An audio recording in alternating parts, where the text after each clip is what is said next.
Avec 7,2 milliards de dollars investis dans l'entreprise, environ 900 millions destinés à des œuvres de charité et 20 des milliards encore non alloués, notamment pour la création d'un musée d'art, les femmes les plus riches de Chine ont des manières impressionnantes de dépenser leur fortune.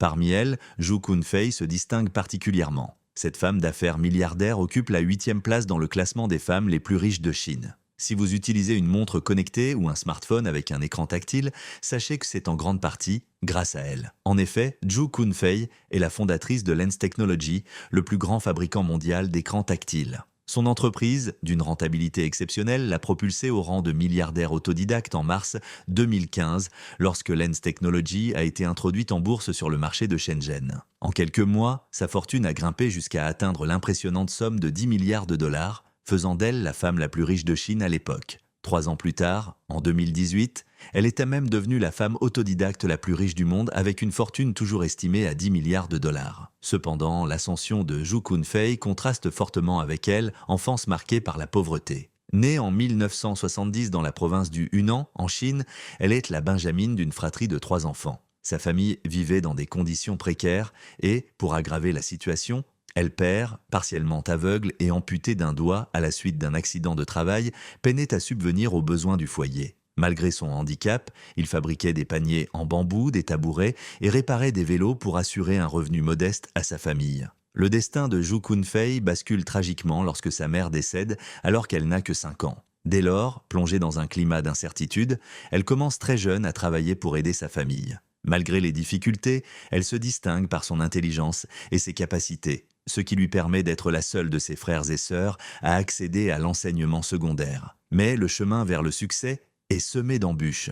Alors qu'elle est une élève brillante et appréciée de ses professeurs, elle quitte l'école à 16 ans pour partir à Shenzhen, ville en pleine expansion économique dans la province du Guangdong. Son objectif initial était d'obtenir un emploi stable dans l'administration publique, mais faute de diplôme, elle se heurte à de nombreux refus. Néanmoins, la jeune Zhu Kunfei fait preuve d'une résilience exceptionnelle. Au lieu de se laisser abattre, elle prend une décision stratégique. Elle choisit de travailler dans des entreprises situées à proximité de l'université de Shenzhen. L'idée, pouvoir suivre des cours du soir en parallèle de son emploi. Son plan porte ses fruits. Elle réussit plusieurs examens et obtient des certifications en comptabilité, informatique, gestion douanière et même un permis de conduire pour les véhicules commerciaux. Grâce à son ambition et son ingéniosité, Zhu Kunfei transforme un parcours semé d'obstacles en une success story qui inspire aujourd'hui des millions d'entrepreneurs dans le monde entier. Il semble que la formule du succès de Zhu Kunfei en tant que milliardaire autodidacte ait commencé à prendre forme. Elle a d'abord trouvé un emploi dans une petite entreprise familiale spécialisée dans la fabrication de composants pour montres. Le salaire qu'on lui proposait était dérisoire, 180 yuans par mois. Trouvant les conditions de travail inacceptables,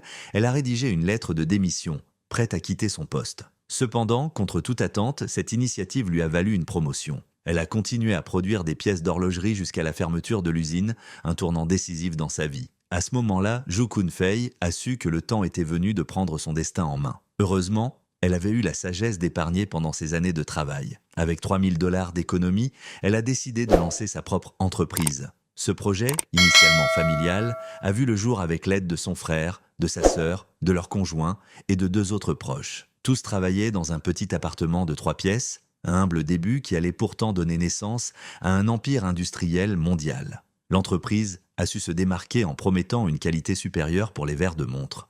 Zhu Kunfei ne se contentait pas d'être une dirigeante en retrait, elle s'impliquait dans tous les aspects de l'entreprise, de la réparation des machines à la conception de nouveaux équipements industriels. Pendant 8 ans, elle a travaillé sans relâche, perfectionnant son savoir-faire jusqu'à obtenir une percée majeure. En 2003, son entreprise a remporté un contrat pour la fabrication d'écrans de téléphone mobile pour TCL Corporation, l'un des géants de l'électronique en Chine. C'est le début d'une ascension fulgurante. Très vite, un tournant majeur survient. Motorola fait appel à elle pour développer des écrans en verre pour ses nouveaux modèles de téléphone. L'industrie de la téléphonie mobile évoluait alors, passant des écrans en plastique aux écrans en verre, et Zhu Kunfei était au bon endroit, au bon moment. Consciente de cette opportunité, elle a élargi ses activités et fondé Lens Technology, qui allait devenir le leader mondial des écrans tactiles. En un rien de temps, l'entreprise a décroché des contrats avec HTC, Nokia et Samsung Electronics. Mais c'est en 2007 que Lens Technology s'impose définitivement sur le marché mondial. Apple choisit l'entreprise pour fournir les écrans tactiles du tout premier iPhone. Aujourd'hui, Lens Technology est un acteur incontournable dans la fabrication d'écrans pour les plus grands fabricants électroniques comme Apple, Samsung et Huawei. L'entreprise génère près de 75% de son chiffre d'affaires grâce aux commandes d'Apple et Samsung. Même l'Apple Watch utilise ses écrans en verre saphir. En 2017, l'entreprise comptait environ 90 000 employés répartis sur 32 sites de production et avait produit plus d'1 milliard d'écrans en verre. Cette expansion massive a propulsé la fortune de Zhu Kunfei à des sommets inédits, détenant 87,9% des parts de son entreprise et une valorisation boursière estimée à 7,2 milliards de dollars. Sa richesse a explosé. Grâce à cet empire, Zhu Kunfei est devenue la femme autodidacte la plus riche du monde, ainsi que l'une des figures féminines les plus influentes du secteur technologique. Son parcours incarne la persévérance, l'innovation et la réussite à la chinoise, prouvant que la détermination peut mener des débuts modestes à une fortune colossale. Cependant, Zhu Kunfei ne se contente pas d'être riche en coulisses. Elle affiche son statut de milliardaire avec élégance et prestance.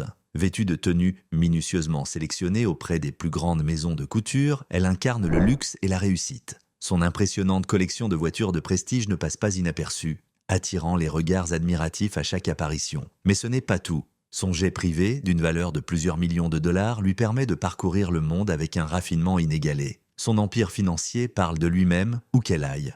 Toutefois, Zhu ne se limite pas aux vêtements de luxe et aux accessoires flamboyants. Elle investit massivement dans les actions et les parts de son entreprise, garantissant ainsi une croissance constante de sa fortune. Son flair financier lui assure un flux de richesse continu, faisant d'elle l'une des figures les plus influentes de son secteur. Si Zhu Kunfei est une pionnière dans la technologie, Zhong Huijuan incarne quant à elle le succès dans l'industrie pharmaceutique. Il peut sembler surprenant qu'une personne devienne milliardaire en vendant des médicaments, mais Zhong a prouvé que c'était possible. Elle est PDG, fondatrice et présidente du géant pharmaceutique Hansoh Pharmaceutical, l'une des plus grandes entreprises du secteur en Chine. Pourtant, devenir l'une des femmes les plus riches du pays n'était probablement pas dans ses plans lorsqu'elle étudiait la chimie à l'université normale de Jiangsu.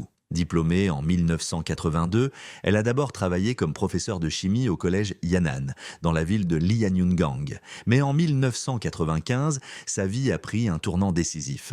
Son mari, Sun Piaoyang, et un investisseur de Hong Kong ont décidé de créer une nouvelle entreprise pharmaceutique. À cette époque, Sun travaillait encore dans une usine d'État et n'avait pas le temps de gérer pleinement ce projet. C'était l'opportunité que Zhong attendait pour entrer dans l'industrie pharmaceutique. Elle a quitté son poste d'enseignante et a pris les rênes de l'entreprise en tant que PDG. Son instinct entrepreneurial a payé. Lorsqu'elle a pris les commandes, la société comptait à peine 10 employés, mais elle a connu une croissance fulgurante. En seulement 2 ans, elle avait généré son premier million de dollars pour l'entreprise.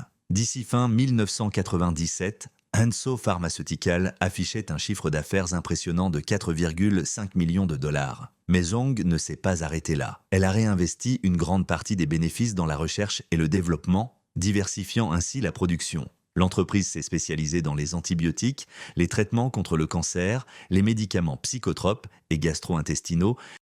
Grâce à cette stratégie, la société a rapidement renforcé sa position sur le marché. En quelques années, 10% du chiffre d'affaires était réinvesti dans l'innovation, un record pour une entreprise pharmaceutique chinoise. Cette approche visionnaire a permis à Zhong de dépasser la barre du milliard de dollars en moins d'une décennie. Cependant, Zhong ne voulait pas simplement bâtir une entreprise florissante. Elle a également investi des centaines de millions de dollars pour détenir plus de 60% des parts de la société, ce qui fait d'elle l'actionnaire majoritaire absolu. Aujourd'hui, Zhong Huijuan est non seulement l'une des femmes les plus riches de Chine, mais aussi une figure incontournable de l'industrie pharmaceutique mondiale. Son parcours illustre parfaitement comment l'ambition, l'innovation et la stratégie peuvent transformer une simple entrepreneur en milliardaire autodidacte. Avec une fortune estimée à 19,7 milliards de dollars, Zhong Huijuan n'est plus une surprise pour le monde des affaires. Ce qui intrigue cependant, c'est que son patrimoine dépasse largement celui de son propre mari, Sun Piaoyang, dont la fortune est évaluée à 9,4 milliards de dollars. Rapidement, Zhong est devenue la femme autodidacte la plus riche d'Asie. Son ascension s'est accélérée en 2020, lorsque les revenus de son entreprise pharmaceutique ont explosé en raison de la pandémie. Cette progression fulgurante lui a permis de figurer dans le classement Forbes, où elle a été désignée comme la 9e femme la plus riche du monde et la 20e personnalité la plus fortunée de Chine. Malgré son immense fortune, Zhong mène une vie extrêmement discrète. Peu de choses sont connues sur son quotidien de milliardaire, si ce n'est son investissement dans l'avenir de sa fille, qu'elle a placé à un poste de direction au sein de l'entreprise familiale. Avec une part importante du capital à son nom, sa fille est en passe de devenir une figure influente du secteur pharmaceutique. Zhong, quant à elle, continue de vivre dans sa somptueuse résidence privée à Shanghai, loin des projecteurs. Mais une chose est certaine, son statut de milliardaire lui offre tous les luxes dont elle a besoin. De plus, son habileté à réinvestir constamment dans son entreprise ne laisse aucun doute sur le fait que sa fortune continuera de croître, malgré des dépenses massives en actions et participations supplémentaires. Yang Huiyan, l'héritière la plus riche de Chine. Bâtir un empire à partir de rien est une prouesse. Mais hériter d'un empire colossal peut être tout aussi déterminant. C'est le cas de Yang Huiyan, l'héritière et femme d'affaires chinoise qui a fait fortune dans le secteur immobilier. Née en Chine, Yang Huiyan est aujourd'hui citoyenne chypriote et titulaire d'un diplôme en sciences et arts de l'Université de l'Ohio, obtenu en 2003. Elle est aujourd'hui présidente et actionnaire majoritaire du géant immobilier Country Garden Holdings, l'un des plus grands promoteurs immobiliers de Chine. Contrairement à d'autres milliardaires qui ont dû bâtir leur empire brique par brique, Yang a vu 70% des parts de l'entreprise lui être transférées par son père, Yang Guoqiang, en 2007. Cette transmission lui a immédiatement assuré un contrôle quasi total de Country Garden, lui ouvrant les portes d'un succès fulgurant. Dès l'année suivante, le groupe immobilier réalisait 1,6 milliard de dollars de chiffre d'affaires, marquant le début de l'ascension de Yang dans l'élite des plus grandes fortunes chinoises. Son influence et son patrimoine n'ont cessé d'augmenter, au point qu'en août 2021, elle figurait parmi les femmes les plus riches de Chine, avec une fortune personnelle estimée à 27,3 milliards de dollars. En tant que vice-présidente du comité de direction de Country Garden, Yang a joué un rôle clé dans la levée de 410 millions de dollars par l'émission de nouvelles actions. Cependant, ce n'est qu'en 2018 que son père, Yang Guoqiang, a démissionné de la présidence du groupe, lui cédant définitivement sa place à la tête de l'entreprise. Tout portait à croire que Yang Huiyan continuerait son ascension dans le monde des affaires. Pourtant, contre toute attente, sa fortune a commencé à chuter drastiquement. En raison d'un marché immobilier chinois en crise et des difficultés financières de Country Garden, elle a perdu une grande partie de sa richesse en quelques années. Si Zhong Huijuan représente la réussite d'une entrepreneur autodidacte, Yang Huiyan est le symbole du défi que représente la gestion d'un empire hérité. Une leçon que même les plus grandes fortunes ne peuvent ignorer.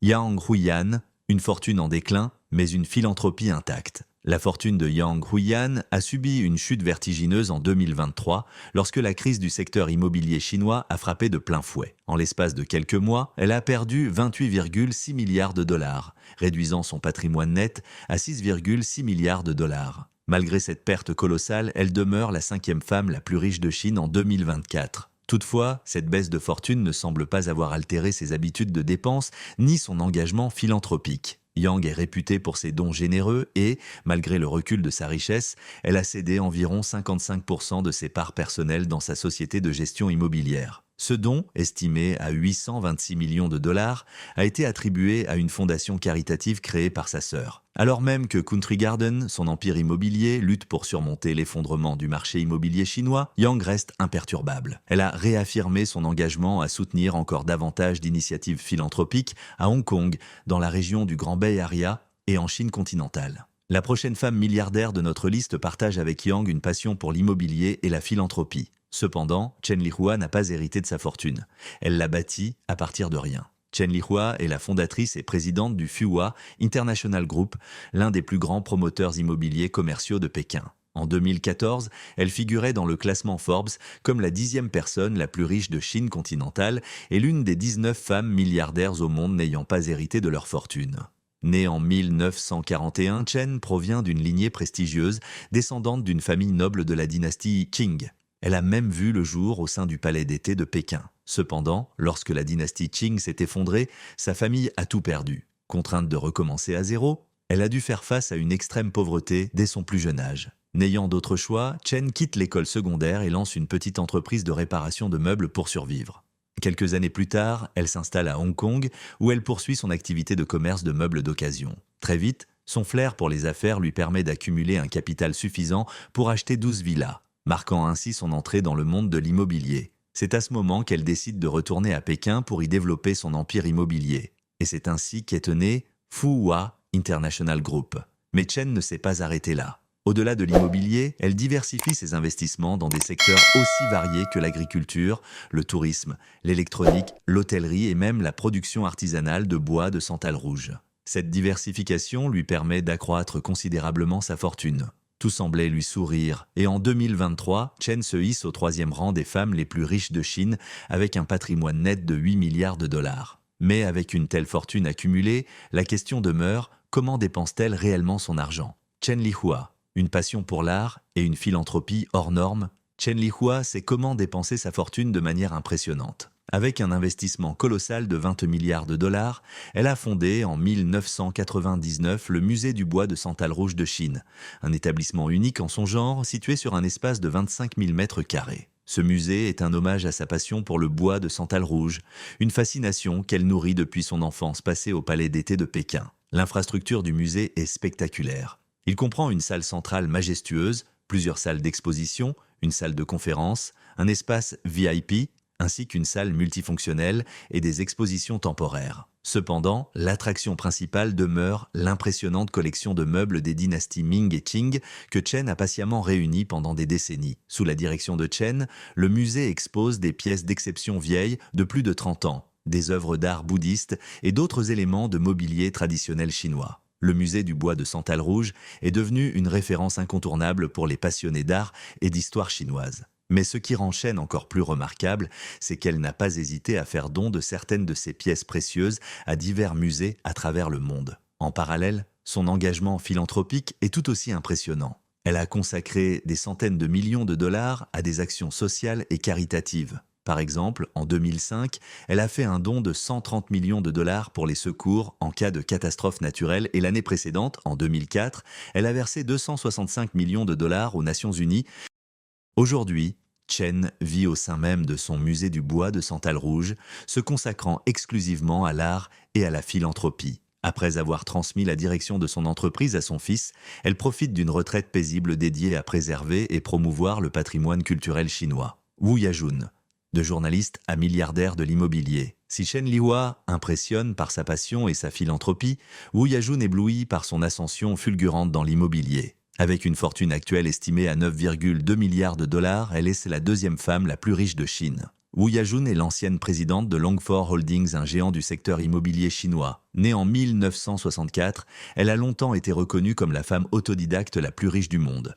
Son parcours, marqué par le travail acharné et la persévérance, débute lorsqu'elle obtient son diplôme d'ingénierie maritime de la Northwestern Polytechnic University en 1984. À ses débuts, Wu enchaîne plusieurs emplois pour subvenir à ses besoins. Entre 1984 et 1988, elle travaille dans une usine d'horlogerie, puis de 1988 à 1993, elle devient journaliste et éditrice pour l'agence de presse China Shirong. À cette époque, ce journal était sous la tutelle du bureau de la construction de la municipalité de Chongqing, ce qui lui a permis de tisser des liens précieux dans le monde des affaires et au sein du gouvernement chinois. C'est en 1995 qu'elle décide de se lancer dans l'immobilier. Avec son mari de l'époque, Kai Kui, elle cofonde Chongqing Zhongjian Real Estate, qui deviendra plus tard Longfor Properties.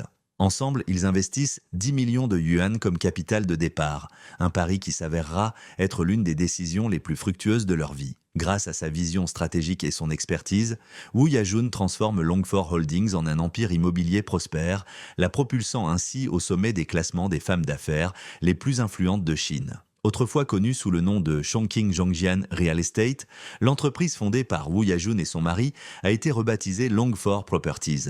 Son développement fulgurant l'a propulsé bien au-delà de Chongqing, avec une expansion rapide dans des métropoles comme Pékin, Shanghai, Chengdu, Nanjing et Dalian. Cependant, le véritable tournant est survenu en 2009, lorsque Longfor Properties est entré en bourse à Hong Kong. L'introduction a été un succès retentissant, soutenu par des investisseurs majeurs comme Ping An Insurance et Temasek Holdings, le fonds souverain de Singapour. Grâce à cette percée, Wu Yajun a pu diversifier ses investissements en injectant des millions de dollars dans le secteur technologique, notamment dans Uber et Evernote, lui garantissant une source de revenus encore plus considérable. Malgré cette diversification réussie, Wu a su garder le contrôle de son empire. En 2013, elle a fondé Wu Capital, une société de gestion d'actifs chargée d'investir stratégiquement ses milliards de dollars dans de nouvelles entreprises et des projets technologiques de pointe. Aujourd'hui, elle est classée 3e femme la plus riche de Chine et 22e personnalité la plus fortunée du pays. Pourtant, sa fortune a connu des fluctuations. En 2012, elle détenait le titre de femme la plus riche de Chine et se classait 5e parmi les milliardaires chinois. Cependant, après son divorce avec Cai Kui,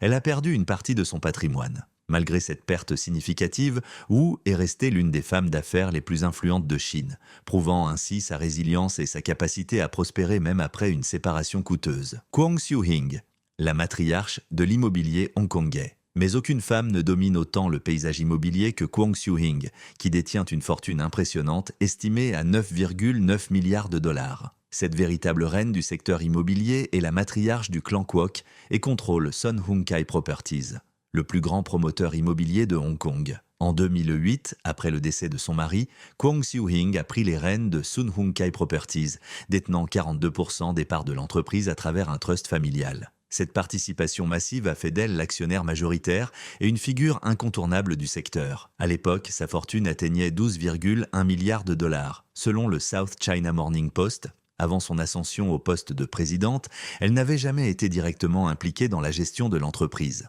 Cependant, tout a changé lorsque son fils, Walter Kwok, alors président du groupe, a été évincé de son poste le 27 mai 2008 à la suite de conflits internes. Ce renversement a ouvert la voie à Kwon Soo-hing, qui a alors pris les commandes et consolidé son influence sur l'entreprise. Les tensions au sein de la famille Kwok ne se sont pas arrêtées là. Une dispute entre Walter et ses frères a conduit à une scission du patrimoine familial. Avant cet éclatement, la famille Kwok était classée comme la troisième famille la plus riche d'Asie, avec une fortune de 4,4 milliards de dollars. Après la division, Kwon Soo-hing a récupéré une part substantielle de l'héritage, renforçant encore sa fortune grâce à ses importantes participations dans Sun Hung Kai Properties. En 2010, sa fortune avait atteint 15,1 milliards de dollars, la plaçant 78e dans la liste des milliardaires mondiaux et 5e parmi les 50 personnalités les plus riches de Hong Kong. Cependant, au fil des années, son patrimoine a subi une diminution notable, en grande partie à cause de la crise immobilière chinoise qui a ébranlé le marché. Wu Ya-jun et Kwon Soo-hing incarnent parfaitement le pouvoir féminin dans le monde des affaires, défiant les conventions et bâtissant des empires durables. Malgré les turbulences du marché et les défis personnels, elles continuent à dominer les classements des femmes les plus influentes de Chine,